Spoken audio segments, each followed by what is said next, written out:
Hello aspirants, welcome to the Smart Infinity classes guys. So guys, in this video we will discuss about the biotechnology principle and process. इसके पिछले video में हमने human health and disease को cover up कर लिया था। NCERT में एक डिफिनीशन दिया है बायोटेक्नोलॉजी का, जो कि अकॉर्डिंग टू यूरोपियन फेडरेशन, अगर हम बायोटेक्नोलॉजी की डिफिनीशन को देखते हैं तो है the integration of natural science and organism cells parts there of and molecular analogies for products and services. इस की डिफिनीशन को अगर हम समझते हैं अपने सिंपल से लैंग्वेज में, तो इसका मतलब होता है बायोटेक्नोलॉजी एक ऐसा प्रोसेस है जिसमें एक ऐसी टेक्निक है, बोल सकते हो आप, जिसमें ऑर्गेनिज्म को यूज़ किया जाता है for the formation of useful product, जो कि ह्यूमन बींग्स के लिए यूज़फुल होता है। जैसे एक ऐसी technique in which an organism used to form product useful for human beings, उसको बोला जाता है बायोटेक्नोलॉजी। आप इन दोनों में से आप कोई भी एक डिफिनीशन याद कर सकते हैं जो आपको अच्छा लगे। तो इस चैप्टर में हमको क्या क्या पढ़ना है, आइए चलते पहले हम ओवरव्यू देख लेते हैं। इस चैप्टर में हमको देखना है बायोटेक्नोलॉजी इंक्लूड्स क्या क्या करता है। बायोटेक्नोलॉजी में पहले सबसे हम आइसोलेशन पढ़ेंगे जेनेटिक मटेरियल का, डीएनए का। इसके बाद हम डीएनए की कटिंग देखेंगे, इसके बाद जेल इलेक्ट्रोफोरेसिस देखेंगे, एंड देन एम्प्लीफिकेशन देखेंगे, जिसको पीसीआर टेस्ट बोलते हैं, polymerase chain reaction. Okay, selection of suitable vector देखेंगे, इसके बाद ऑब्टेनिंग फॉरेन जीन प्रोडक्ट्स, जिसको बायो रिएक्टर्स बोलते हैं, और द फाइनल टॉपिक हमारा रहेगा डाउन स्ट्रीमिंग। तो चलिए पहले टॉपिक से हम स्टार्ट करते हैं, isolation of genetic material.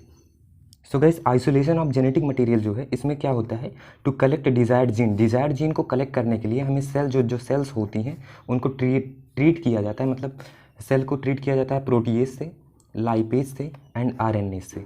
Isolation of genetic material में डीएनए जो डिजायर्ड जीन को कलेक्ट करने के लिए जो सेल्स होते हैं उनको प्रोटीएज, लाइपेज एंड आरएनए से ट्रीट किया जाता है। जो लाइसोजाइम्स होती हैं वो बैक्टीरियल सेल के लिए यूज किया जाता है ना, और जो सेलुलोज होते हैं उसे प्लांट सेल के लिए यूज किया जाता है, और जो काइटिनेस होते हैं उसको फंगल सेल के लिए यूज किया जाता है। तो इसके बाद क्या होता है, जब ये जो सेल्स होती हैं, जो सेल यूज़ किया जाता है, जब ये मेच्योर सेल हो जाती हैं तो इसको पास कर दिया जाता है कहाँ पे, चिल्ड एथेनॉल में पास कर दिया जाता है। और जब चिल्ड एथेनॉल में इसको पास करते हैं तो यहाँ पे डीएनए फॉर्म करता है सुपरनेटेंट। जो डीएनए होता है, डीएनए मॉलिक्यूल्स जो होती हैं वो सुपरनेटेंट में फॉर्म हो जाती हैं, ऊपर आ जाते हैं, ठीक है। और जो डीएनए होता है जब उस ऊपर आ गया तो उसको जब हम रिमूव कर देते हैं चिल्ड एथेनॉल से, उस with the help of glass rod की मदद से जब हम डीएनए को रिमूव कर देते हैं, उस प्रोसेस को बोलते हैं स्पूलिंग प्रोसेस। इंपॉर्टेंट, इसको आप देख लीजिएगा। The process when DNA is removed from chilled ethanol by the help of glass rod is called spooling process. तो आइसोलेशन में हमने देखा कि जो डिजायर्ड जीन को कलेक्ट करना है उसके लिए सेल को ट्रीट किया जाता है प्रोटीएज, लाइपेज एंड आरएनए से। और जब ये सेल्स डीमेच्योर हो जाते हैं तब इसको पास कर देते हैं चिल्ड एथेनॉल में, और वहाँ पे डीएनए ऊपर आ जाता है, और इससे डीएनए को हम रिमूव कर देते हैं चिल्ड एथेनॉल से ग्लास रॉड की मदद से। इस प्रोसेस को बोलते हैं स्पूलिंग प्रोसेस। नेक्स्ट टॉपिक था हमारा कटिंग ऑफ डीएनए। डीएनए के फ्रेगमेंट्स को हम कट करते हैं। डीएनए कैसे होता है, डीएनए से डबल हेलिकल होता है, टर्म 1 में हम लोगों ने इसको पढ़ा था, ठीक है। तो डीएनए को जो फ्रेगमेंट्स होते हैं उनको कौन कट करता था, तो टर्म 1 में भी आपने एक एंजाइम का नाम पढ़ा होगा, रिस्ट्रिक्शन एंडोन्यूक्लियस एंजाइम। एक एंजाइम होता है जिसका नाम होता है रिस्ट्रिक्शन एंडोन्यूक्लियस एंजाइम। ये डीएनए को फ्रेगमेंट्स में काट देता है, कट कर देता है डीएनए को, ठीक है। ये जो रिस्ट्रिक्शन एंडोन्यूक्लियस एंजाइम होते हैं सिर्फ बैक्टीरियल सेल में पाए जाते हैं। प्लांट सेल्स में, फंगल सेल्स में रिस्ट्रिक्शन एंडोन्यूक्लियस एंजाइम नहीं पाए जाते हैं। अगर क्वेश्चन पूछता है is restriction endonuclease enzyme found in plant cells, तो आप बोलोगे no, restriction endonuclease plant cell में नहीं पाया जाता। रिस्ट्रिक्शन एंडोन्यूक्लियस एंजाइम सिर्फ और सिर्फ बैक्टीरियल सेल में पाया जाता है। रिस्ट्रिक्शन एंडोन्यूक्लियस दो टाइप्स के होते हैं, एक होता है एक्सो न्यूक्लियस एंजाइम होते हैं रिस्ट्रिक्शन एंडोन्यूक्लियस के, एक एंडोन्यूक्लियस होते हैं। अगर मैं बात करूँ एक्सोन्यूक्लियस की, तो एक्सोन्यूक्लियस एंजाइम्स जो होते हैं एक कट करता है डीएनए को nucleotide from sides. Exonuclease enzymes जो होते हैं डीएनए को कट करता है न्यूक्लियोटाइड फ्रॉम साइड्स, और जो एंडोन्यूक्लियस होते हैं वो डीएनए को कट करता है पैलिंड्रोमिक सीक्वेंस में। हमको इसी को अच्छे से पढ़ना है, एंडोन्यूक्लियस को। आप कहोगे पैलिंड्रोमिक सीक्वेंस क्या होता है, तो पैलिंड्रोमिक सीक्वेंस एक ऐसी सीक्वेंस होती है जिसमें आप आगे से भी पढ़ो या पीछे से पढ़ो, दोनों तरफ से उसकी मतलब जो प्रोनाउंसिएशन है वो सेम निकलती है। जैसे मलयालम होता है, मलयालम, तो मलयालम को आप आगे से पढ़ो या पीछे से पढ़ो, दोनों उसके प्रोनाउंसिएशन सेम होगा, है ना। तो ये क्या है, एक पैलिंड्रोमिक सीक्वेंस है। मलयालम इसको उल्टा आप लिखोगे ऐसे फिर भी लिखा जाएगा, है ना। तो मलयालम, तो पैलिंड्रोमिक सीक्वेंस जैसे हम देख लेते हैं इस्चेरिचिया कोलाई R1 का, RY का। तो अभी हम इसकी नॉमेनक्लेचर को भी देखेंगे कि इसका इस्चेरिचिया कोलाई जो बैक्टीरिया होती है उसको हमें ऐसे कैसे लिख दिया। तो पैलिंड्रोमिक सीक्वेंस हम पढ़ लेते हैं E को R1 का। तो जैसे एक 5 प्राइम से 3 प्राइम, एक 3 प्राइम से 5 प्राइम, तो पैलिंड्रोमिक सीक्वेंस जो डीएनए को कट करता है, पैलिंड्रोमिक सीक्वेंस में एंडोन्यूक्लियस एंजाइम। रिस्ट्रिक्शन एंडोन्यूक्लियस में एक एक्सोन्यूक्लियस होता है, एक एंडोन्यूक्लियस होता है, हमने यहाँ देख लिया। एंडोन्यूक्लियस एंजाइम की बात कर रहे हैं तो 5 प्राइम से जैसे GAATTC है ना, तो GAATTC इसका पैलिंड्रोमिक सीक्वेंस क्या होगा, CTTAAG है ना, इसका अपोजिट। तो यहाँ से ये पैलिंड्रोमिक सीक्वेंस से कट करता है, यहाँ से G यहाँ से काटेगा, इसको यहाँ से काटेगा। ओके, अब हम देख लेते हैं नॉमेनक्लेचर ऑफ EcoR1 मतलब रिस्ट्रिक्शन एंडोन्यूक्लियस एंजाइम्स का। ये तो इशरिचिया कोलाई बैक्टीरिया है, इसको आपने इस शॉर्ट फॉर्म में कैसे लिख दिया, इसका नॉमेनक्लेचर कैसे कर दिया। आपसे अगर पूछ ले क्वेश्चन हीमोफिलस इन्फ्लुएंजा का नॉमेनक्लेचर करिए, तो नॉमेनक्लेचर अगर पता नहीं होगा तो कैसे कर सकते हैं, चलिए देख लेते हैं नेक्स्ट पेज पे। So guys, nomenclature of restriction endonuclease, हमने एक्सोन्यूक्लियस एंडोन्यूक्लियस दोनों को पढ़ लिया। एंडोन्यूक्लियस रिस्ट्रिक्शन एंडोन्यूक्लियस एंजाइम्स की जो होते हैं उनका नॉमेनक्लेचर कैसे किया जाता है। उनके नॉमेनक्लेचर करने के लिए जैसे हमारे इशरिचिया कोलाई RY एक बैक्टीरिया था, इसका नॉमेनक्लेचर की अगर मैं बात करूँ तो हमने ऐसे लिख दिया था ECOR/I। आई नहीं है, ये 1 है, रोमन नंबर का 1 है। ओके, तो एक ऐसे लिख दिया हमने। इसके लिए आपको ये चीज़ें पहले समझना होगा कि जैसे जो पहला लेटर होगा, जो जीनस ऑफ बैक्टीरिया का जो जीनस होगा वो कैपिटल लेटर में लिखा जाएगा। सेकंड और थर्ड लेटर जो होगा, जो स्पीसीज़ होती है बैक्टीरिया का, जो स्पीसीज़ है वो स्मॉल लेटर में लिखा जाएगा। फोर्थ लेटर जो वैरायटी है, अगर फोर्थ लेटर में वैरायटी, जैसे 2 वैरायटी है यहाँ पे देखो, RY, तो ये वैरायटी है। वैरायटी का अगर पहला वर्ड लोगे तो कैपिटल में लिखा जाएगा और दूसरा वर्ड लिखोगे तो स्मॉल लेटर में लिखा जाएगा। ओके, और फिफ्थ लेटर जो लिखा जाता है, डिस्कवरी नंबर लिखा जाता है, वो भी रोमन नंबर में, रोमन जैसे फर्स्ट सेकंड, इस लैंग्वेज में डिस्कवरी नंबर लिखा जाता है। ओके, तो जैसे इशरिचिया कोलाई है, इशरिचिया कोलाई बैक्टीरिया है, तो पहला लेटर हम क्या लेंगे, जीनस ऑफ बैक्टीरिया, तो जीनस ऑफ बैक्टीरिया पहला लेटर E। कोलाई CO मतलब क्या है, ये स्पीसीज़ है, तो इसको स्मॉल लेटर में लिखेंगे। और फोर्थ लेटर लिया जाता है वैरायटी से, तो वैरायटी यहाँ पे RY इसकी वैरायटी है। अगर मैं पहला लूँगा मतलब पहला लेटर लूँगा तो कैपिटल में लिखा जाएगा, और इसके बाद फिफ्थ लेटर हमारा डिस्कवरी लिखा जाता है रोमन नंबर में, तो ये 1। तो इसका ये नॉमेनक्लेचर हो गया, है ना, एकदम सिंपल सा नॉमेनक्लेचर है। इसको आप कहोगे कि भैया ऐसे भी लिख सकते हैं, CORY1, तो हाँ ये भी सही है। ओके, तो जैसे एक हीमोफिलस इन्फ्लुएंजा आपसे कह दिया कि इसके आप नॉमेनक्लेचर कीजिए, तो हीमोफिलस इन्फ्लुएंजा का यच हमारा क्या है, genus of bacteria, genus of bacteria capital letter, influenza IN हमारा स्पीसीज़ है, स्पीसीज़ को स्मॉल लेटर में लिखा जाता है, सेकंड और थर्ड लेटर, और ये हमारा ए वैरायटी है। तो RD अगर पहला लिखेंगे तो कैपिटल में लिखना पड़ेगा, और लास्ट लिखेंगे तो स्मॉल में लिखना पड़ेगा। तो लास्ट लिख दे रहे हैं हिंद, हिंद बन गया।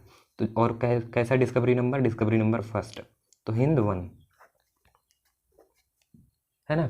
तो अगर बात करें हिंद 2 की, तो ये पूछा जाता है कि among of these which is the first restriction endonuclease enzyme। तो फर्स्ट एंडोन्यूक्लियस एंजाइम अगर हीमोफिलस इन्फ्लुएंजा में पूछे तो first restriction endonuclease enzyme Haemophilus influenza में हिंद 1 है, सॉरी हिंद 2 है। मोस्ट इंपॉर्टेंट क्वेश्चन है, इसको आप देख लीजिए। तो नॉमेनक्लेचर हमने देख लिया। इसके बाद हमारा जो थर्ड टॉपिक था वो जेल इलेक्ट्रोफोरेसिस के बारे में था। नॉमेनक्लेचर देखने के बाद जेल इलेक्ट्रोफोरेसिस में पहुंचते हैं। हमने कटिंग ऑफ DNA में नॉमेनक्लेचर भी देख लिया। जेल इलेक्ट्रोफोरेसिस क्या था कि जो फ्रेगमेंट्स थे DNA को, अब इनको पास किया जाता है एग्रोस जेल में। कहाँ पास किया जाता है, अब जैसे DNA के फ्रेगमेंट्स को कट कर लिया गया कटिंग ऑफ DNA में, अब उसको पास कर देते हैं जेल इलेक्ट्रोफोरेसिस में, एग्रोस जेल में पास करते हैं, और फॉर इसके लिए जेल इलेक्ट्रोफोरेसिस के लिए पास करते हैं। इसके बाद क्या होता है, तो जेल इलेक्ट्रोफोरेसिस जब कराया जाता है तो कुछ इस तरीके से वो ऐसा बना होता है, उसके अपोजिट साइड में जो होता है पॉजिटिव चार्ज पाए जाते हैं, पॉजिटिव चार्ज पाए जाते हैं। तो जो प्लेट होता है, जो DNA होता है, DNA मॉलिक्यूल्स जो होते हैं वो पॉजिटिव चार्ज की तरफ चले जाते हैं। तो DNA के फ्रेगमेंट्स कुछ मोटे फ्रेगमेंट्स होते हैं, कुछ बड़े फ्रेगमेंट्स होते हैं, कुछ स्मॉलर फ्रेगमेंट्स होते हैं। तो जो स्मॉलर फ्रेगमेंट्स होता है DNA का वो बहुत तेज़ी से मूव करता है as comparison to larger fragments. Okay, तो ये था हमारा जेल इलेक्ट्रोफोरेसिस का प्रोसेस। तो जेल इलेक्ट्रोफोरेसिस प्रोसेस में अब जैसे DNA के फ्रेगमेंट्स करवा दिए हम एग्रोस जेल में पास करके जेल इलेक्ट्रोफोरेसिस करते हैं। इसके बाद जो स्मॉलर फ्रेगमेंट्स होता है DNA का वो फास्टर मूव करता है as comparison to larger fragments. बात करते हैं जीन, जो डिज़ायर्ड जीन होती है, जो जीन ऑफ इंटरेस्ट होता है, हम उसको with the help of probe की मदद से जेल इलेक्ट्रोफोरेसिस से निकाल लेते हैं, और इस प्रोसेस को बोलते हैं इल्यूजन प्रोसेस, है ना। इल्यूजन प्रोसेस से हम जो हमारा डिज़ायर्ड जीन होता है जिस जीन की हमें ज़रूरत होती है उस जीन को हम जीन ऑफ इंटरेस्ट जो होता है उसको आइसोलेट कर लेते हैं प्रोब की मदद से। इस प्रोसेस को इल्यूजन प्रोसेस बोलते हैं और ये प्रोसेस जेल इलेक्ट्रोफोरेसिस में होता है। तो 3 टॉपिक हमने डिस्कस कर लिया। 4th टॉपिक हमारा था amplification of gene of interest. Amplification of gene of interest जिसको पीसीआर टेस्ट बोला जाता है, जिसमें पॉलीमरेज चैन रिएक्शन, इसकी फुल फॉर्म है polymerase chain reaction. Polymerase chain reaction 3 units को कंसिस्ट करता है, 3 रोटेटरी यूनिट्स को कंसिस्ट करता है, जो कि हमारा डिनेचुरेशन है, एनेलिंग है एंड एक्सटेंशन है। इसको आप अपने भी लैंग्वेज में आप लिख सकते हैं। मैं आपको एकदम शॉर्ट नोट्स प्रोवाइड करने की कोशिश किया हूँ। आप अपने लैंग्वेज में कैसे लिखेंगे, ये फिगर आपको याद कर लेना है, बहुत इंपॉर्टेंट फिगर है। जैसे देखो, एम्प्लीफिकेशन कराया जा रहा है जीन ऑफ इंटरेस्ट को। हमने जेल इलेक्ट्रो, देखो पहले हमने आइसोलेशन किया, इसके बाद फिर डीएनए के फ्रेगमेंट्स को कट किया, फिर 3rd टॉपिक में हमने उसका जेल इलेक्ट्रोफोरेसिस कराया और वहाँ से जीन ऑफ इंटरेस्ट, जो हमारा इंटरेस्ट का जो जीन था उसको आइसोलेट किया, मतलब निकाला वहाँ से। इसके बाद एम्प्लीफिकेशन कराया जाएगा जीन ऑफ इंटरेस्ट का। अब एम्प्लीफिकेशन करेंगे हम जीन ऑफ इंटरेस्ट का, तो जैसे डीमेचुरेशन हुआ, एनेलिंग हुआ एंड एक्सटेंशन हुआ। 3 रोटेटरी यूनिट्स पाई जाती हैं एम्प्लीफिकेशन के लिए। जैसे ये हमारा ये एक फिगर है, फिगर की मदद से मैं आपको समझाने की कोशिश करता हूँ। ये देखो 3 चैम्बर्स हैं, है ना, 3 चैम्बर्स बनी। ये फर्स्ट चैम्बर हमारा डीमेचुरेशन का है, सेकंड हमारा एनेलिंग का है एंड थर्ड वन हमारा एक्सटेंशन का है। ओके गाइस, सो देखो इसको आप कैसे लिखेंगे। इन डीमेचुरेशन चैन डबल हेलिकल जो डीएनए पाया जाता है, देखो ये डबल हेलिकल डीएनए है, इसका टेम्परेचर अबाउट 94 डिग्री सेल्सियस होता है। क्या होता है, 94 डिग्री सेल्सियस होता है। इस इतनी हाई टेम्परेचर पे जो इसका हाइड्रोजन बॉन्ड से जो डीएनए मॉलिक्यूल्स जुड़े होते हैं, डीएनए मॉलिक्यूल्स किससे जुड़े होते हैं, हाइड्रोजन बॉन्ड से। टर्म बॉन्ड में हमने पढ़ा था डीएनए हाइड्रोजन बॉन्ड से जुड़ा हुआ होता है। तो जो हाइड्रोजन बॉन्ड होता है ये टूट जाता है, जब ये हाइड्रोजन बॉन्ड टूट जाता है तो दूसरे चैम्बर में आता है एनेलिंग चैम्बर में। एनेलिंग चैम्बर में जब जाते हैं तो यहाँ पे नॉर्मल टेम्परेचर दिया जाता है, अबाउट 55 डिग्री सेल्सियस टेम्परेचर दिया जाता है, और यहाँ पे एक आरएनए प्राइमर्स को अटैच कर दिया जाता है 3 प्राइम एंड पे। 3 प्राइम एंड पे एक आरएनए प्राइमर्स को अटैच करते हैं और इसको नेक्स्ट चैम्बर में भेज दिया जाता है एक्सटेंशन चैम्बर। एक्सटेंशन चैम्बर को आप रीजनरेशन भी बोल सकते हो, रीजनरेशन चैम्बर, है ना। रीजनरेशन चैम्बर में जब भेजते हैं तो इसकी जो डिग्री होती है हीट, इसमें 72 डिग्री सेल्सियस पाया जाता है। और 72 डिग्री सेल्सियस यहाँ पे जो होता है, इसमें DNA polymer of hot water bacteria, hot water bacteria पाया जाता है, जिसका नाम होता है थर्मस एक्वाटिकस। गाइस बहुत इंपॉर्टेंट नोट्स है, मैं आपको एकदम की पॉइंट्स ही समझा रहा हूँ, कि नोट्स आपको प्रोवाइड करने की कोशिश किया हूँ, ठीक है। तो इसको मैंने आपके लिए रात में इसको आज मैं डिज़ाइन किया आप लोगों के लिए, तो इसको हल्के में मत लीजिएगा आप लोग, ठीक है। प्रिपेयर कर लीजिए और अच्छे से तैयार कर लीजिए। ह्यूमन हेल्थ एंड डिजीज़ जो था उसका आप एनसीईआरटी एक्सरसाइज करके आप मुझे इंस्टा भेज सकते हैं। एनसीईआरटी एक्सरसाइज पहले आप कीजिए, इंपॉर्टेंट क्वेश्चन मैं उसके बता दूंगा, आप लोग थ्योरी वहाँ से तैयार कीजिए जो वीडियो बताया हूँ, ओके। तो जैसे हम लोग एम्प्लीफिकेशन पढ़ रहे थे, तो यहाँ पे जब hot water bacteria thermos aquaticus पाया जाता है, फिर आगे ये रीजनरेट कर देता है इस टेम्परेचर पे और नया रिकम्बिनेंट डीएनए पाया फॉर्म हो जाता है। क्या फॉर्म हो जाता है, रिकम्बिनेंट डीएनए का फॉर्मेशन हो जाता है।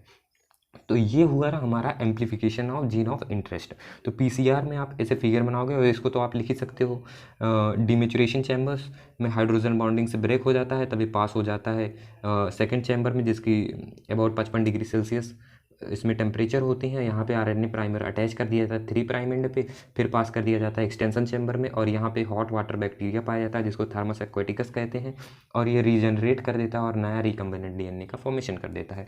तो ये 3 चीज़ें हमारी पीसीआर टेस्ट में हमको पढ़ना था। देखो हमने क्या बताया था, हमने आपको बताया था इंपॉर्टेंट टॉपिक्स। इस चैप्टर में हमको 5 से 7 टॉपिक में मैं पूरा कवर अप कर दिया था। हमने 4 टॉपिक पढ़ लिया, आइसोलेशन क्या होता है, कटिंग कैसे होती है डीएनए की, जेल इलेक्ट्रोफोरेसिस क्या होता है और एम्प्लीफिकेशन क्या होती है। इसमें हमने जीन को आइसोलेशन देखा, डीएनए को फ्रेगमेंट्स को कट किया रिस्ट्रिक्शन एंडोन्यूक्लियस से, जेल इलेक्ट्रोफोरेसिस में एग्रोस जेल में पास करके सब चीज़ें हमने की। एम्प्लीफिकेशन में हमने एनिलिंग चैम्बर और हमारा जो एक्सटेंशन चैम्बर और हमारा एनिलिंग चैम्बर डिमेचुरेशन चैम्बर से हमने यहाँ पे देखो इसको आपको बता दिया।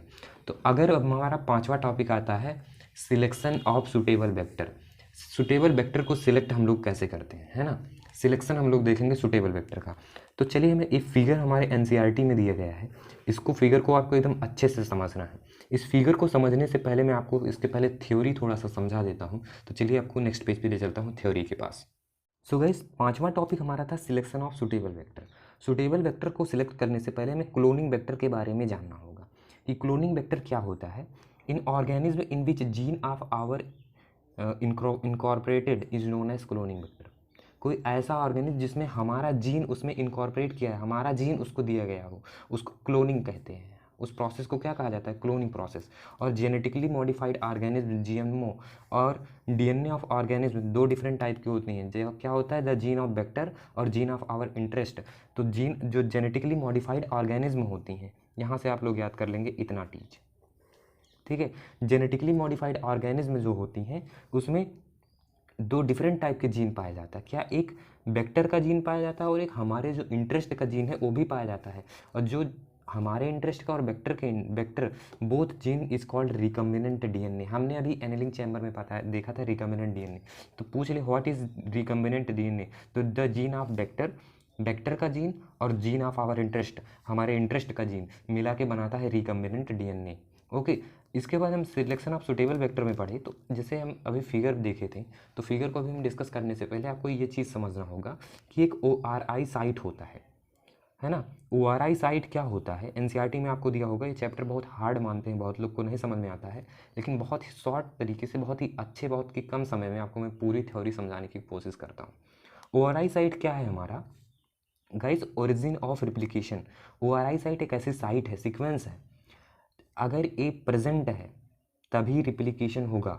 अगर ए ORI साइट नहीं प्रेजेंट है तो रिप्लिकेशन नहीं होगा। जैसे sequence from where replication start होता है। अगर ORI साइट नहीं present, if ORI site is not present then replication is no replication take place, ठीक है। कोई भी रिप्लिकेशन नहीं होगा गाइस। तो ये था हमारा ORI साइट के बारे में। अब दो साइट्स हो, जैसे एक एम्पिसिलिन रेजिस्टेंट जीन होता है और एक होता है हमारा टेट्रासाइक्लिन रेजिस्टेंट जीन। तो और एक सिलेक्टिबल मार्कर्स हैं ये सब, ठीक है। तो दो टाइप के सिलेक्टिबल मार्कर्स होती हैं हमारी। यहाँ नेक्स्ट पेज पे आएंगे तो यहाँ पे आप देखेंगे कि इस सब को आपको पढ़ने की कोई ज़रूरत नहीं है, सब पूछेगा ही नहीं, ठीक है। सिलेक्टिबल मार्कर्स दो टाइप्स के होते हैं। मैं जितना बता रहा हूँ उतना ही आप पढ़ लो। नेक्स्ट पेज पे सिर्फ आप रिकम्बिनेंट डीएनए पढ़ लेंगे, ORI साइट जितना बताया उतना पढ़ लेंगे। टेट्रासाइक्लिन रेसिस्टेंट जीन, क्योंकि टाइम बहुत कम है, आप अच्छे से कवर अप कीजिए। मैं जितना बता रहा हूँ इतना सफिशियंट है आप लोगों की, बस सिर्फ ट्रस्ट कीजिए आप लोग। देखो, दो है tetracycline resistant gene, ampicillin resistant gene, और क्या है हमारा एक जीन प्रोड्यूसिंग एंजाइम। तो हमारा पहला अगर हम देखें tetracycline resistant gene and ampicillin resistant gene, तो ये दोनों कैसे होते हैं? दोनों टॉक्सिक सब्सटेंस होते हैं। सम ऑर्गेनिम्स कंसिस्ट करता है, कुछ ऑर्गेनिम्स टेट्रासाइक्लिन कंसिस्ट करते हैं, कुछ ऑर्गेनिम्स एम्पिसिलिन कंसिस्ट करते हैं। तो आप इन दोनों को बस इतना याद कर लीजिए, टेट्रासाइक्लिन रेजिस्टेंट जीन और एम्पिसिलिन रेजिस्टेंट जीन, ये दोनों एक सेलेक्टिबल मार्कर्स हैं और दोनों एक टॉक्सिक सब्सटेंस हैं। ओके। नेक्स्ट हमारा आ जाता है, ये हो गया। अब हमारा आता है gene producing enzyme. Gene producing enzyme क्या है? यहाँ पे आ जाओ, ये देखो। जीन प्रोड्यूसिंग एंजाइम में सम जीन प्रोड्यूस एंजाइम्स जैसे लाइक जेड, तो बीटा गैलेक्टोसाइडेज भी पाया जाता है। बीटा गैलेक्टोसाइडेज ये तो इंपॉर्टेंट नहीं है, बट आप देख लीजिए। बीटा गैलेक्टोसाइडेज क्या करता है? एक कन्वर्ट कर देता है सल्माइसिन में। किसमें? सल्माइसिन। ओके। तो ये हमारा gene producing enzyme. Gene producing enzyme में जैसे हम PBR 322 बहुत ही मोस्ट इंपॉर्टेंट एग्जांपल है, NCERT में दिया है। जो फिगर मैं आपको दिखा रहा था वो PBR 322 का ही। सो गाइस, PBR 322 की अगर मैं बात करूं तो इसका मतलब क्या होता है? इसके PBR मतलब होता है प्लाज्मिड बोलिवर रेड्रिग्यू, ठीक है। एक क्या है? एक आर्टिफिशियल प्लाज्मिड फॉर्म करता है by 8 special endonuclease site and antibiotic resistant gene. Antibiotic resistant gene और 8 स्पेशल एंडोन्यूक्लियस की मदद से आर्टिफिशियल प्लाज्मिड का फॉर्मेशन करता है। कौन? PBR 322। PBR 322 कंसिस्ट करता है ORI site, origin of replication, और ROP साइट जिसको प्रोटीन ऑफ रिप्लिकेशन कहा जाता है। तो फिगर में आप देखो, ये देखो, ये था हमारा सिलेक्शन ऑफ सुटेबल वेक्टर्स में। ये हमारा फिगर है 300 PBR 322 का, ठीक है। यहाँ पे क्या है? ORI साइट भी प्रेजेंट है, ROP साइट भी प्रेजेंट है, ठीक है। 8 स्पेशल एंडोन्यूक्लियस एंजाइम पाए जाते हैं। तो 2 यहाँ, 2 2 4, 2 6, एक 7 और एक ये 8। इसको आपको याद करना है। देखो, ये एम्पिसिलिन रेजिस्टेंट जीन और ये टेट्रासाइक्लिन रेजिस्टेंट जीन दोनों टॉक्सिक होते हैं, है ना। हमने ये देख लिया था। दोनों क्या है? सिलेक्टेबल मार्कर्स हैं, दोनों टॉक्सिक इन नेचर होते हैं, इतना हमने पढ़ लिया था।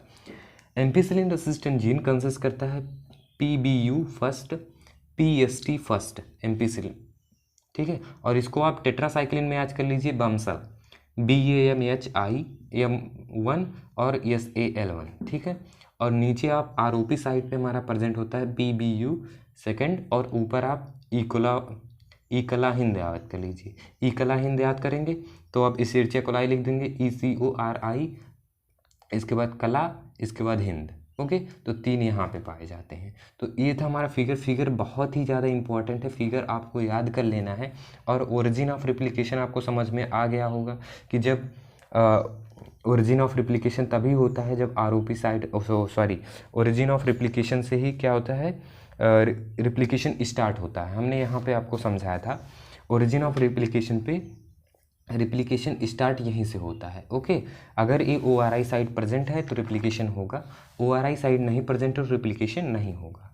तो हमने इसमें देख लिया सिलेक्शन ऑफ सुटेबल वेक्टर को अच्छे से समझ लिया। सिलेक्शन ऑफ सुटेबल वेक्टर में आप उतना ROP ORI साइट के बारे में लिख सकते हैं, फिर ampicillin resistant gene, tetracycline resistant gene लिखें, इसके बाद इसको फिगर बना दें। ये दोनों टॉक्सिक होते हैं, फिगर पूरा ऐसे आप फिगर बना दें, इसके बाद लिख दें ये आल्सो कंसिस्ट करता है ampicillin resistant gene, tetracycline resistant gene, and also consist ORI site and ROP site.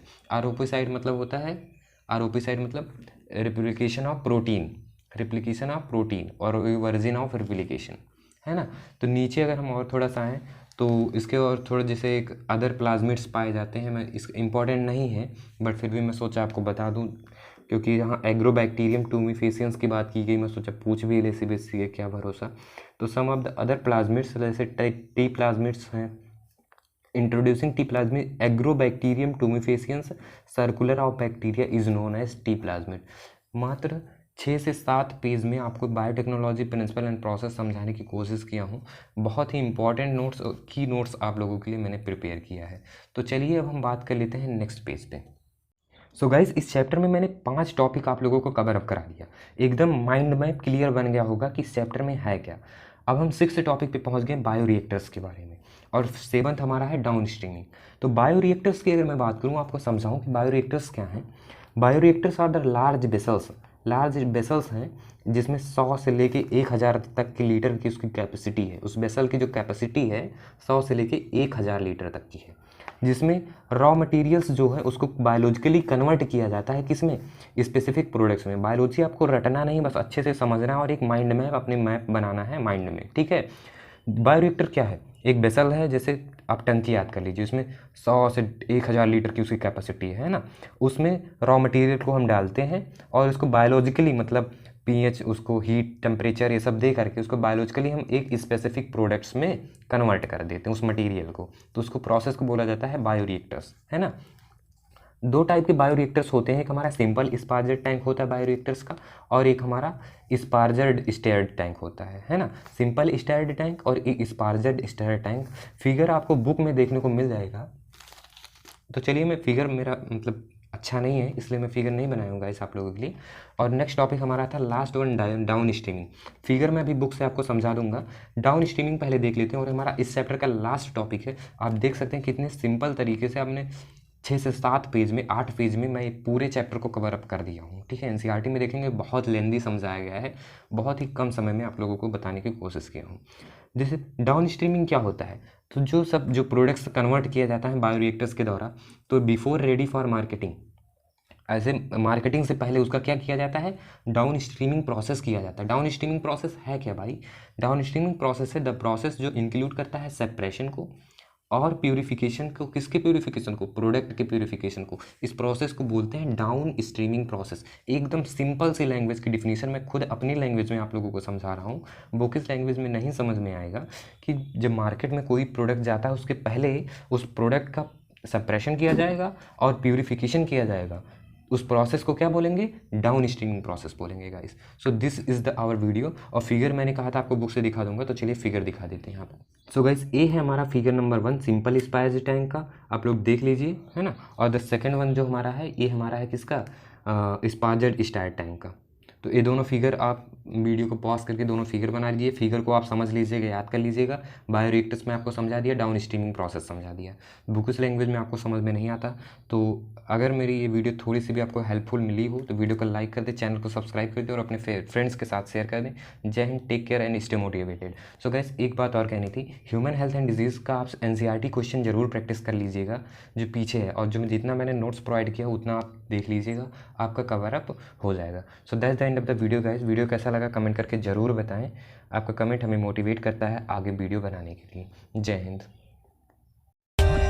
For more updates, subscribe to our channel and enjoy watching the videos.